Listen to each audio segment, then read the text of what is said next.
What is up, guys? It's Austin back from One Gamer's Opinion, and today I wanted to do my personal game of the year for 2020.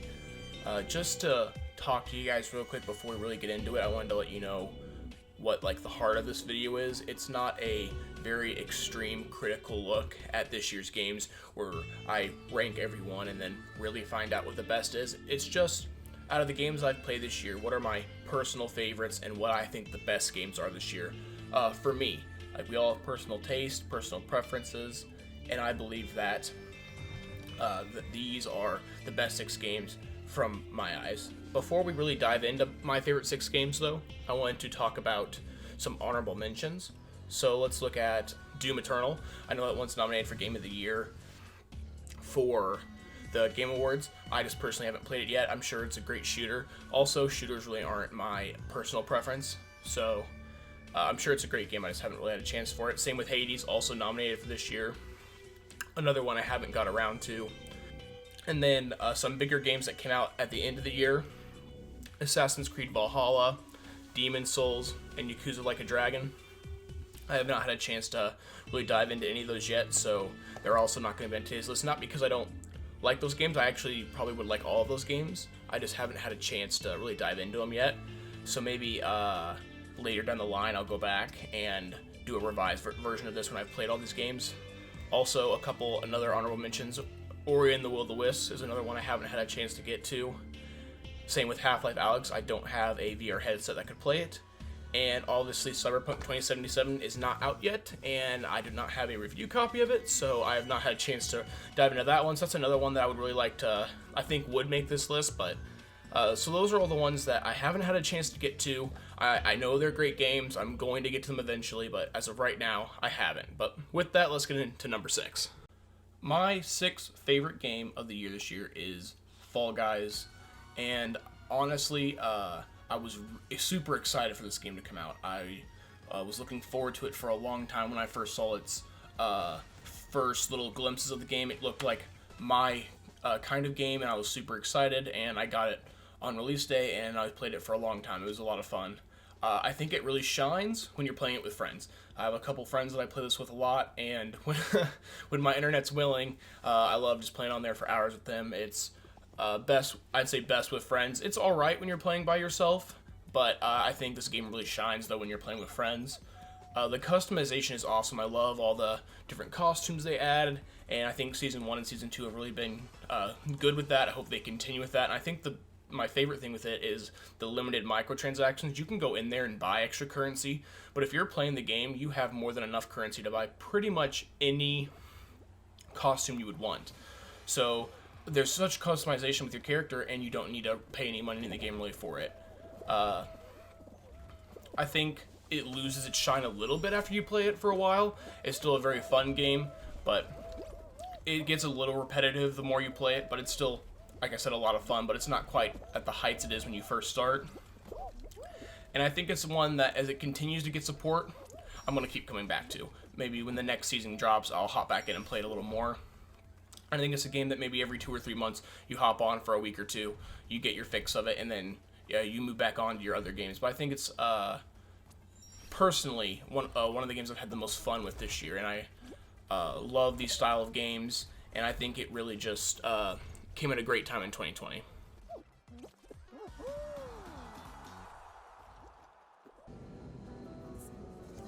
Number 5, Spider-Man Miles Morales. Spider-Man Miles Morales was a great launch title for the PS5. It was a shorter game, and I really think for the most part that helped the game, actually.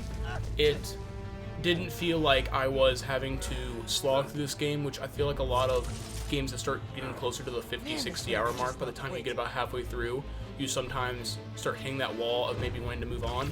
With a game this size, I did not want to put it down the whole time, and by the time I was done, I actually wanted to go back in and finish everything that I didn't do. The game sometimes feels a little bit like DLC from Spider-Man 2018, but for me that's not a bad thing. Spider-Man on 2018 was one of my favorite games of that year, one of my favorite games of the past generation. So more of that's great.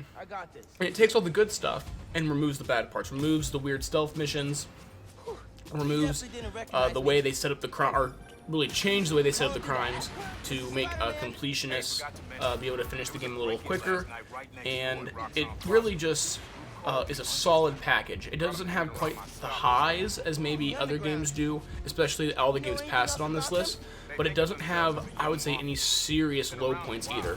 It's just a solid game throughout, and it really hyped me up for Spider-Man 2 that's going to be coming on the PS5. I'm extremely excited for a lot of things that are going to be coming in the PS5 generation, but other than God of War Ragnarok, Spider-Man 2 is my next most anticipated game because of what the original Spider-Man does and what this game sets up. I think it's setting up an amazing story, and I really cannot wait for it. Also, Spider-Man Miles Morales does a great job of telling a classic Spider-Man story where it is divided between Spider-Man the person, Spider-Man the superhero, and juggling all those responsibilities. It does a great job translating this to Miles Morales and showing him struggling being Spider-Man while also just being himself. With that, let's move on to number 4.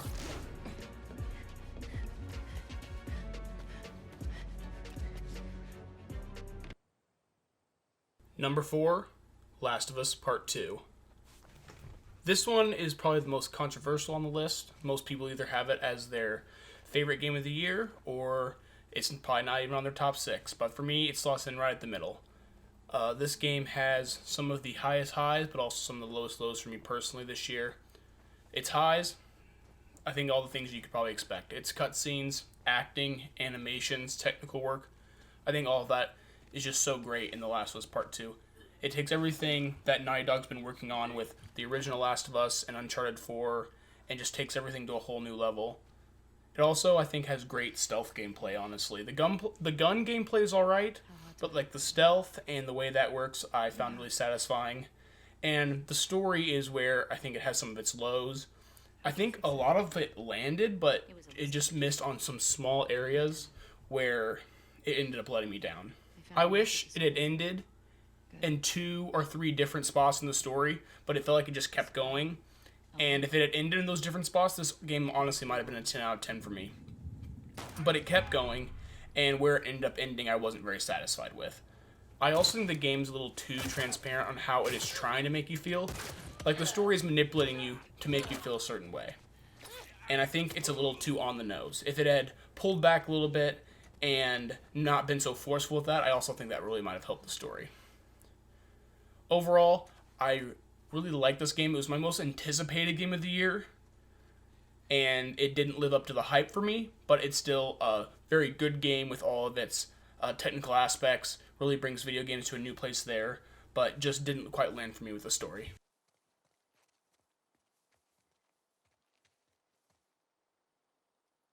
Number 3, Animal Crossing: New Horizons. This game is going to be a lot of people's game of the year, and for me, I kind of understand why. It's the most impactful game of 2020 due to the pandemic and all the situation around it. It allowed people to connect with friends and feel like they were doing stuff when they were stuck at home. I think it's a great game for casual gamers.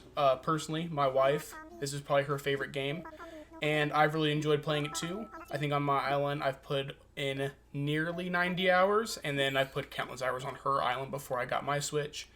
It is a really fun game for all types of gamers, really, not just casual gamers, but it's really inviting for casual gamers as well. The first 30 hours of this game are great. This is where it really shines. This is where you can fully invest in your island.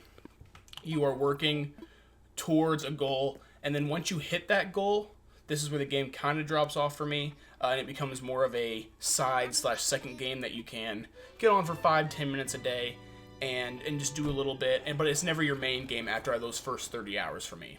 Animal Crossing New Horizons has major quality of life improvements from the previous Animal Crossing games. I have just slightly dabbled in them, and it's almost impossible to go back if Animal Crossing New Horizons is your first one, because some of the old ones have some real issues with quality of life, and this one fixes a lot of those, but it could still use a couple little things as a whole that are just a little annoying, but it's not too bad. But it's definitely a step up from the other games. I think a big reason why Animal Crossing has taken off, and one of the things that's most personally fun for me, is villager hunting. It is a ton of fun, and it really adds another layer of customization for your island. This is by far the most customizable Animal Crossing. It is just, overall, just a really good time. One last note before we go into the number 2 game. KK Bubble Gum is a bop, and no one can change my mind.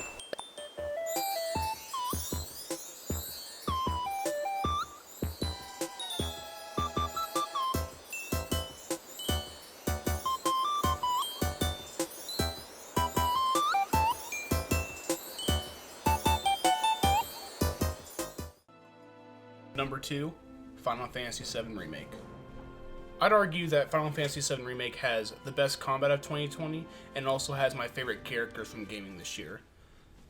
Cloud, Tifa, Aerith, and Barret just are really brought to life in this game, and as a fan of the original game, I couldn't ask for this to be anything more than it is. What are you doing here? Other than if it was the full game and not just the first 5 hours. Why? But other than that, I really enjoyed my time with this game. I did the full second playthrough on the hard mode to get the platinum, and I think just everything about this game really spoke to me as a gamer and what the things that I like. Even the potential confusing ending with that, I'm still extremely excited for part 2 to come out. I think part of the reason why that combat is just so much fun is the stagger mechanic and the ATB management. I really like resource management when I'm playing games sometimes. I think it can add a lot of stakes while you're playing.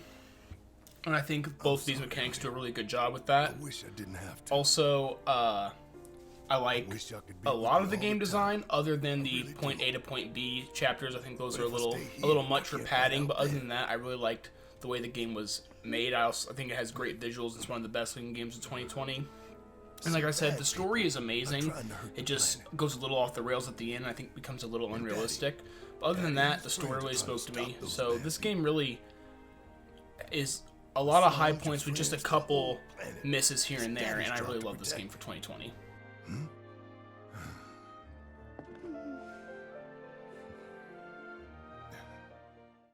Number 1, Ghost of Tsushima. For me, it was a tight race between Final Fantasy VII Remake and Ghost of Tsushima as my favorite game of 2020, but Ghost just narrowly edges out Final Fantasy VII. Personally, I think this is the best looking game of 2020. I think it just has amazing graphics and just the colors in it. It's maybe not as technically impressive as something like The Last of Us Part 2, but just the style of this game and the way it looks, it was my favorite looking game of 2020. And something that really struck me when I first played it was it had next-gen load times, basically. One of the big things for the PS5 and Xbox Series is that, we're taking away load times with these new SSDs. And Ghost of Tsushima has a small load to get into the game, but once you're in, load times are pretty much taken completely away. And I thought that was extremely impressive. I really found the feudal Japan setting really interesting. And I also think I really liked the story because it was a personal story. It was a gritty story where it tackles two sides of responsibility. A responsibility for legacy and tradition versus responsibility of actually protecting the people. And I really liked how the story tackled both sides of that coin, and it didn't make things black and white either. It kind of colored in the gray in between. I found that really interesting. I'm also a big fan of Sucker Punch. I have liked them for many years now, and I was extremely excited for this game as well. It is one of the few games of 2020 that lived up to the hype in my head. It really came through on all aspects. The combat's really fun. I really like the collecting aspects of this game, and it was one of the few games of 2020 that when I finished it, I just sat back and I had a hard time finding my next game to play because I was so satisfied with how good Ghost of Tsushima was. Well, those are my 6 favorite games of 2020. I want to know what your guys' favorites were. If there's something that was on my honorable mention list that you think is just a home run and that I should play next, let me know down in the comments. And let me know what your favorite game was. 2020 was a great year for games. I think 2019 was a little bit of a low point for us, but 2020 really came on strong and we had home run after home run this year. I'm really excited for the Game Awards Thursday, and till next time, bye-bye.